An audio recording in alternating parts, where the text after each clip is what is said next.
राज्यातील मान्सूनच्या आगमनाच्या पार्श्वभूमीवर हवामान खात्यानं ठाणे जिल्ह्यासाठी मुसळधार पावसाचा इशारा दिलाय। नागरिकांची सुरक्षा सगळ्यात महत्त्वाची असून त्यासाठी सर्व यंत्रणा सतर्क असल्याचं प्रतिपादन उपमुख्यमंत्री एकनाथ शिंदे यांनी ठाणे महापालिकेच्या आपत्ती व्यवस्थापन कक्षाला भेट दिल्यावर केलंय। शून्य जीवितहानी हे आपलं लक्ष्य असल्यामुळे कोणतीही परिस्थिती उद्भवली, तक्रार आली तर कमीत कमी वेळेत प्रतिसाद देऊन यंत्रणांनी मदतीसाठी तत्पर असावे असेही निर्देश उपमुख्यमंत्री शिंदे यांनी दिलेत। गेल्या काही वर्षांच्या अनुभवावरून ठाणे महापालिकेनं पावसाळ्यातील स्थितीचा चांगल्या पद्धतीनं सामना केल्याचंही त्यांनी सांगितलं।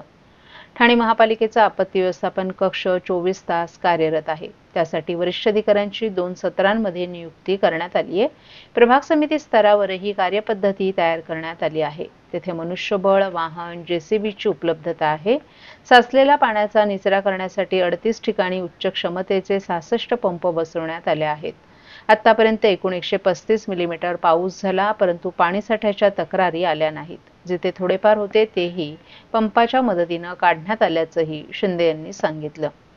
ठाणे महापालिका क्षेत्रात 6 ठिकाणी पर्जन्यमापक, 6 नाल्यांवर फ्लड सेन्सर कार्यरत आहे। 43 संभाव्य ठिकाणी पाऊस पडत असताना कर्मचारी तैनात करण्यात आलेत। तसंच 29 जवानांचे TDRF पथकही तैनात असल्याचं उपमुख्यमंत्री शिंदे यांनी स्पष्ट केलं। C1 गटातील अतिधोकादायक 90 इमारतींपैकी 42 इमारती रिकाम्या केल्यात। 6 इमारतीतून रहिवाशांना इतरत्र हलवण्यात आले। तसंच 197 कुटुंबियांना स्थलांतरित करण्याचं काम सुरू असल्याचंही त्यांनी सांगितलं। दरम्यान नागरिकांनी अफवांवर विश्वास ठेवू नये, शासनाकडून येणाऱ्या संदेशांवर लक्ष ठेवावं, तसंच असुरक्षित स्थळी आसरा घेऊ नये असंही आवाहन उपमुख्यमंत्री एकनाथ शिंदे यांनी केलं। कशा प्रकारे सध्या परिस्थिती आहे, वॉटर मधीलचे काही प्रॉब्लेम्स आहेत किंवा महानगरपालिकेची तयारी कशा प्रकारे? आता माहिती तुमच्या समोरच घेतली मी आणि तिथं पाहिलं पण, म्हणजे फोन हॉटलाईन कुठून कुठे किती फोन आहेत ते, म्हणजे फोन बिझी लागू नये म्हणून खूप नंबर दिलेले आहेत, हंटिंग लाईन्स आहेत आणि CC कॅमेऱ्याचे देखील तिथं अरेंजमेंट केलेली आहे की आपण जवळपास 52 लो लाईन एरिया आयडेंटिफाय केलेत आणि तिथं या ठिकाणी या आपत्ती जो कक्ष आहे आपला नियंत्रण कक्ष 24/7 इथं आहे आणि 3 सत्रामध्ये वरिष्ठ अधिकारी इथं असतात।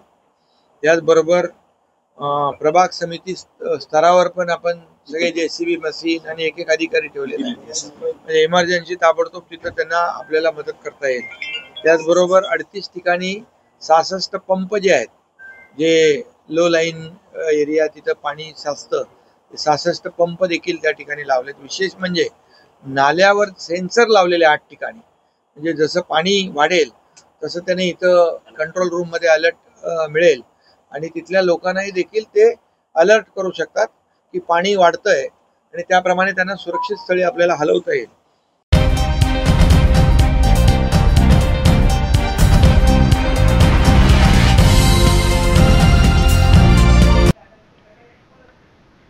जिल्हा विधी सेवा प्राधिकरणाशी निगडीत असलेल्या अनेक शासकीय योजना समाजातील गरीब वंचित घटकांसाठी काढल्या आहेत, मात्र त्या एकत्रितरित्या उपलब्ध नसतानाच या योजना परिपत्रकांची शासकीय भाषा सामान्यांना समजण्यास कठीण असतं।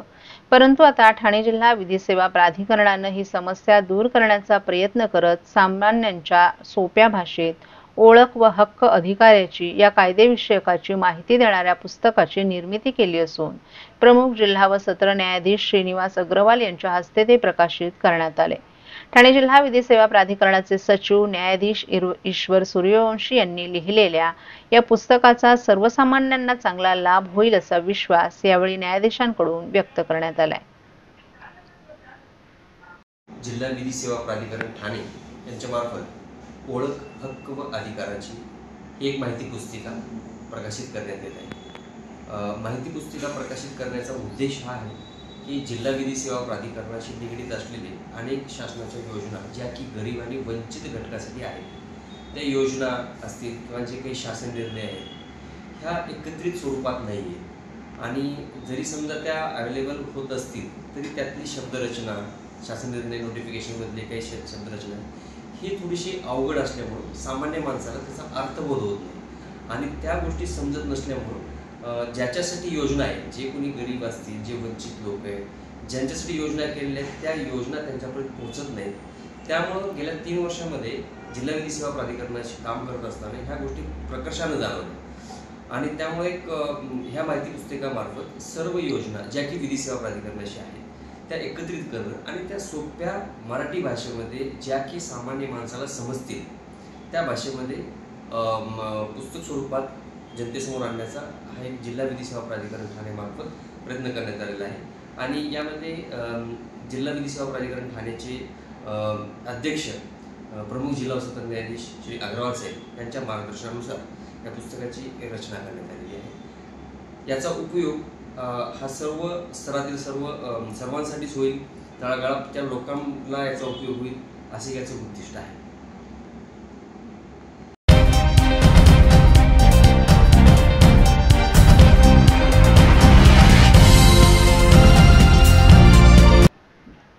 काही दिवसांपूर्वी कल्याणमध्ये इमारतीचा स्लॅब कोसळून 6 जणांचा मृत्यू झाल्याची घटना ताजी असतानाच मंगळवारी मध्यरात्री वागळे स्टेट भागातील किसननगर परिसरात असलेल्या नंदादीप इमारतीचा काही भाग कोसळल्याची घटना समोर आली आहे. सुदैवाने या घटनेत कोणतीही जीवितहानी झाली नाही. सुरक्षिततेच्या दृष्टिकोनातून इमारतीतील 17 कुटुंबियांना तात्काळ हाजुरी रेंटल येथे स्थलांतरित करण्यात आल्याची माहिती ठाणे महापालिका आपत्ती व्यवस्थापन विभागाकडून देण्यात आली आहे. किसननगर भागातील पंचपरमेश्वर मंदिराजवळील नंदादीप ही 50 ते 60 वर्ष जुनी इमारत आहे. ही इमारत 3 मजली असून या इमारतीच्या 3ऱ्या मजल्यावरील जिन्याची बाल्कनी आणि 3 छतांचा काही भाग मंगळवारी मध्यरात्री 2:30 वाजण्याच्या सुमारास अचानक कोसळला.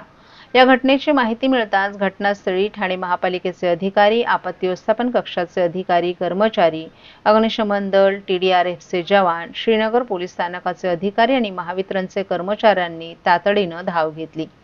या इमारतीचा उर्वरित भाग अत्यंत धोकादायक स्थितीत असल्यानं इमारतीतील 17 कुटुंबियांना तात्काळ हाजुरी रेंटल येथे स्थलांतरित करण्यात आले. तसंच या इमारतीच्या शेजारील 2 इमारतीतील रहिवाशांना देखील तात्पुरत्या स्वरूपात दुसऱ्या सुरक्षित ठिकाणी हलवण्याच्या सूचना देण्यात आल्यात. उर्वरित कार्यवाही प्रभाग समिती आणि बांधकाम विभागामार्फत करण्यात येणार आहे.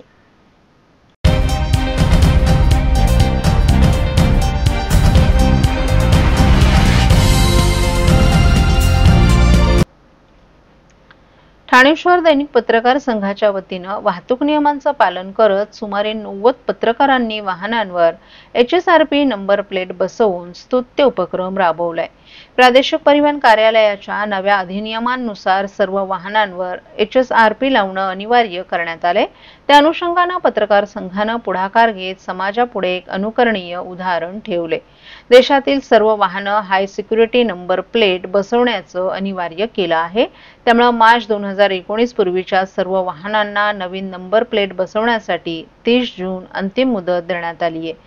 या पार्श्वभूमीवर ठाणे शहर दैनिक पत्रकार संघानं नवीन नंबर प्लेट बसवण्याच्या उपक्रमात संघाचे अध्यक्ष आनंद कांबळे, कार्याध्यक्ष विकास काटे, सचिव निलेश पानमंद आणि कार्यकारिणी सदस्यांनी आणि पत्रकारांनी मिळून सुमारे 90 वाहनांवर HSRP नंबर प्लेट बसवून घेतल्या आहेत. वाहतूक शिस्तीचा आदर्श घालून दिलाय. संघाच्या सहकार्यानं आणि एकसंघ प्रयत्नातून हा उपक्रम यशस्वीपणे पार पडलाय. या उपक्रमाचे पत्रकार बांधवांनी स्वागत करत संघाचे आभार मानले. वाहतूक नियमांचं पालन केवळ गरज नाही तर प्रत्येक नागरिकाची जबाबदारी आहे असं मत अनेक पत्रकारांनी यावेळी व्यक्त केलं. अशा विधायक उपक्रमांद्वारे समाजात वाहतूक शिस्तीबाबत जागरूकता वाढेल आणि भविष्यातही असे उपक्रम राबवून सामाजिक बांधिलकी जपलं जाईल असं संघाच्या वतीनं यावेळी आनंद कांबळे यांनी सांगितलं.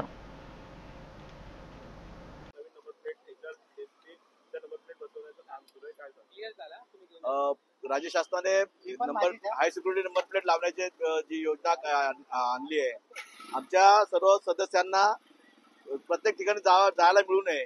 अनेक दुकानावरती जिकडे किंवा जिथे नोंदणी होते त्याकरता आम्ही सर्वांना एकाच ठिकाणी आमचे पत्रकार जे आमचे सदस्य आहेत आणि पत्रकार जे बांधव आहेत त्यांच्याकरता ही आपण एक सोय केली होती.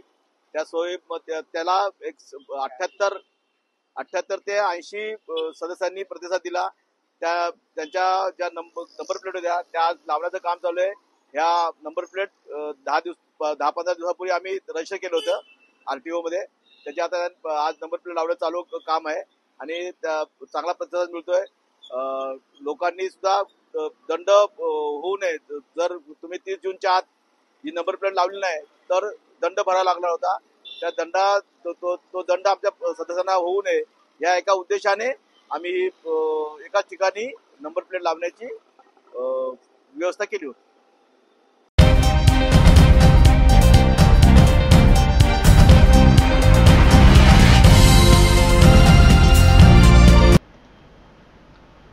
सरकार गतिमान, निर्णय वेगवान असं ब्रीद घेऊन एकनाथ शिंदे यांनी मुख्यमंत्री म्हणून काम केलं होतं. सध्या ते राज्याचे उपमुख्यमंत्री असले तरी त्यांचं ठाण्यावर घारीसारखं लक्ष असतं. याचा प्रत्यय मंगळवारी ठाण्यातील कर्मचाऱ्यांनी घेतला.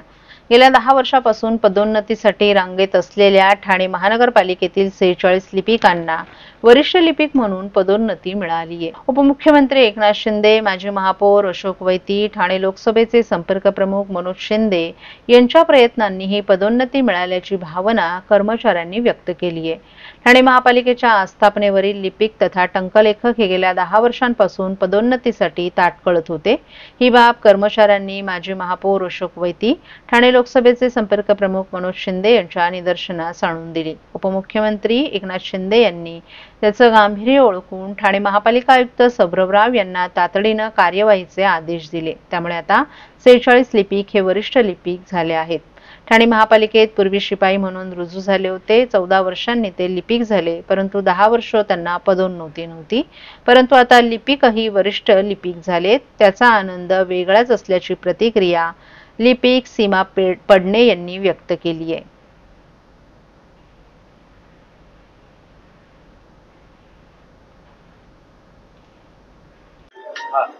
माझं नाव सीमा अंकुश कडणे, मी अकाउंट्स डिपार्टमेंटला आहे.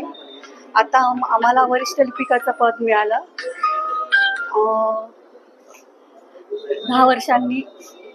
10 वर्षांनी हे पद मिळालं. पहिले पण आम्हाला 14 वर्षांनी शिपाईमधनंच लिपिक मिळालं. नंतर 10 वर्षांनी आता वरिष्ठ लिपिकाचं पद मिळालं. तर त्याच्यामध्ये वैती साहेब, मनोज शिंदे साहेब यांचा खूप सहभाग आहे. त्यांच्यामुळे आज आम्हाला हे पदोन्नतीचं पदस्थापना म्हणजे त्यांच्यामुळे मिळाली. खूप छान वाटतंय. खूप आनंद झाला आम्हाला.